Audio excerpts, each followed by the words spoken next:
नमस्कार, जय माता दी। मैं हूँ आपकी अपनी लाइफ डिज़ाइनर जीतू आचार्य। धन त्रयोदशी, धनतेरस है और ऐसे में खरीदारी ना हो, ये हो ही नहीं सकता। महिलाएं तो बढ़ चढ़ करके हिस्सा लेती हैं और पूरे परिवार को साथ लेकर के चल पड़ती हैं धन त्रयोदशी पर शॉपिंग करने के लिए। लेकिन धन त्रयोदशी पर हमें क्या चीज़ें ज़रूर खरीदनी है और कौन सी चीज़ें जो नहीं खरीदनी है। सबसे पहले कहते हैं कि कार्तिक के महीने में आती है धन त्रयोदशी। तो कार्तिक में तुलसी का खास महत्व होता है।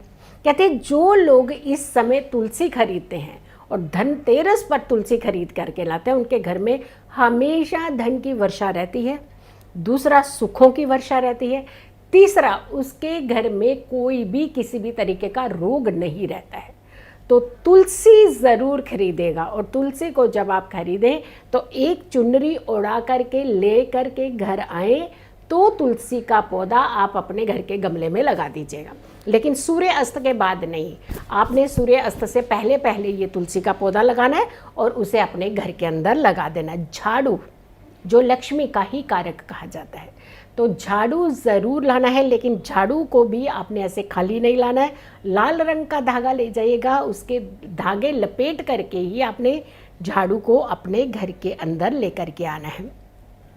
इसके अलावा बहुत सारे लोग घर के अंदर बर्तन खरीदते हैं और बर्तन खरीदने की परंपरा कई सालों से चली आ रही है। बर्तन ज़रूर खरीदना। अक्षय पात्र कहा जाता है इसे, यानी अक्षय फल देने वाला, अक्षय सुख और खुशियाँ देने वाला।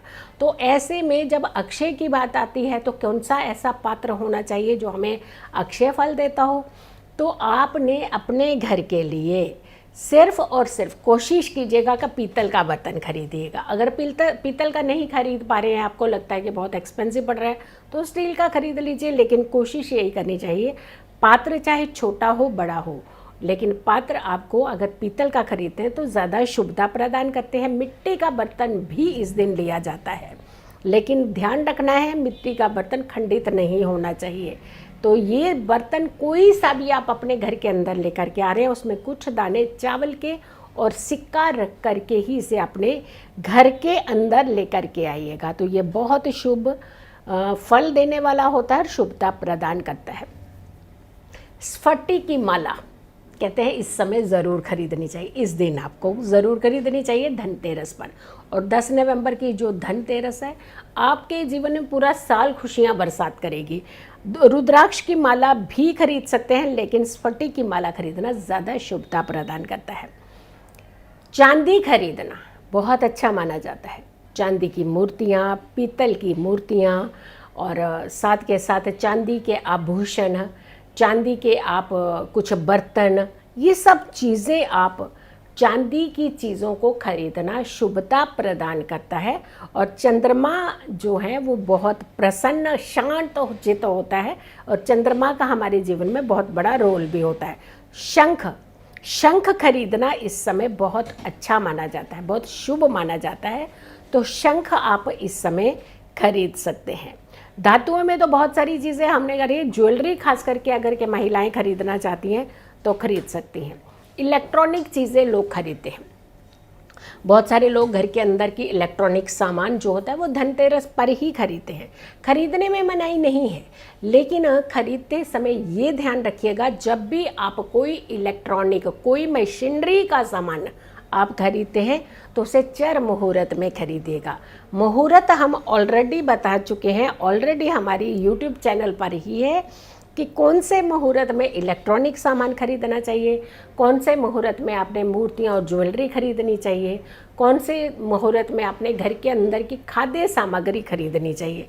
तो यानी ये सारा जो कंसर्न है ये शुभ मुहूर्त के साथ जुड़ा हुआ है, शुभ घड़ियों के साथ जुड़ा हुआ है। तो आपने मुहूर्त को नज़रअंदाज नहीं करना है। मुहूर्त की वीडियो आपने ज़रूर पहले देख लेनी है कि हमने कितने बजे कौन सी चीज़ें खरीदनी है। लेकिन ये चीज़ें खरीदना जो है ये शुभता प्रदान करता है, इन चीज़ों को आप खरीद सकते हैं।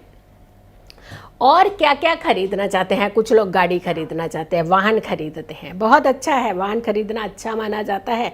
लेकिन इसे भी आपने, गाड़ी को आप किस लिए खरीदते हैं कि हमारी गाड़ी चलती रहनी चाहिए, रुकनी नहीं चाहिए, तो उसे भी आपने ऐसे मुहूर्त में खरीदनी है ताकि आपको ये नुकसान ना हो कि गाड़ी जो है वो सिर्फ सर्विस सेंटर में ही जा कर के खड़ी हो गई है। तो आपने उस वीडियो को ज़रूर देखना है जो ऑलरेडी हम डाल चुके हैं कि हमारे YouTube चैनल पर है, कि उस वीडियो को आप देख लीजिएगा कि इस समय आप कौन सी चीज़ें खरीद सकते हैं और कौन से मुहूर्त में खरीद सकते हैं, ताकि इसका फल आपको ज़्यादा मिल सके। अब बहुत सारे लोग जो हैं क्या कर लेते हैं, देखिए गलती कहाँ कर देते हैं कि हम लोग गलत समय पर गलत चीज़ें खरीद लेते हैं, और कई बार हम लोग इतना शुभ समय होता है उसमें गलत चीज़ें खरीद लेते हैं।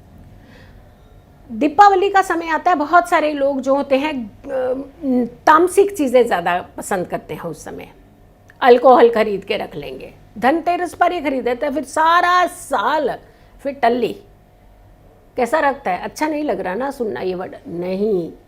इस समय पर ऐसी चीज़ें नहीं खरीदनी चाहिए जो आपके घर की खुशियों को सेंध लगा दे।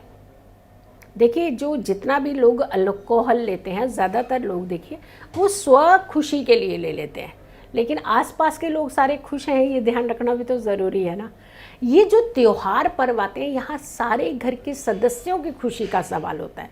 अब जैसे हम यम दीपक की बात करते हैं कि यम दीपक ज़रूर जलाना चाहिए, धन कुबेर की पूजा से पहले ही यम दीपक जलाना चाहिए, लेकिन उसमें किसी एक की सुरक्षा थोड़ी ना हुई, पूरे घर के सदस्यों की सुरक्षा होती है। और वो यम दीपक की वीडियो ज़रूर देख लीजिएगा, उसमें हमने मुहूर्त भी, समय भी बता रखा है और कैसे जलाना है वो भी, तो वो वीडियो भी देख लीजिएगा। कोई भी ऐसी सामग्री, नशीले पदार्थ नहीं लेने चाहिए। नुकीली चीज़ें, काटना, कैंची, सीज़र, नेल कटर, सुई धागा, इस तरीके की चीज़ों को नहीं खरीदा जाता है। बहुत सारे लोग चाकू खरीदते हैं, पूरा सेट खरीद के ले आते हैं उस दिन। नहीं, धन त्रयोदशी पर इन चीज़ों को नहीं खरीदना चाहिए।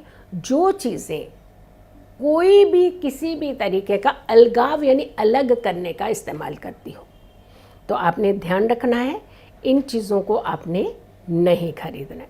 और क्या क्या चीज़ें आपने खरीदनी है ये तो हम बता चुके हैं। हाँ, जैसे ग्लास की चीज़ें, शीशा राहु का कारक माने जाते हैं, और ऐसे में शीशे का प्रयोग नहीं करना चाहिए ज़्यादातर, क्योंकि टूट जाए, खंडित हो जाए तो एक वहम भी आपको पड़ जाएगा। इसलिए हमने सबसे पहले बोला पीतल की चीज़ें खरीदना ज़्यादा शुभ माना जाता है, तो आप कांच की चीज़ें जो है अवॉइड कर सकते हैं। तो आप इस वीडियो को बहुत सारे लोगों तक ज़रूर पहुँचाइएगा। अगर आप लोगों ने चैनल सब्सक्राइब नहीं किया तो ज़रूर कीजिए, वीडियो शेयर कीजिए और मेरी आने वाली हर वीडियो को ज़रूर देखें। खुश रहें, स्वस्थ रहें, पॉजिटिव रहें। पॉजिटिव रहते हैं तो हर समस्या से हम दूर रहते हैं। जल्दी हाजिर होंगे एक अच्छी वीडियो के साथ, तब तक के लिए नमस्कार।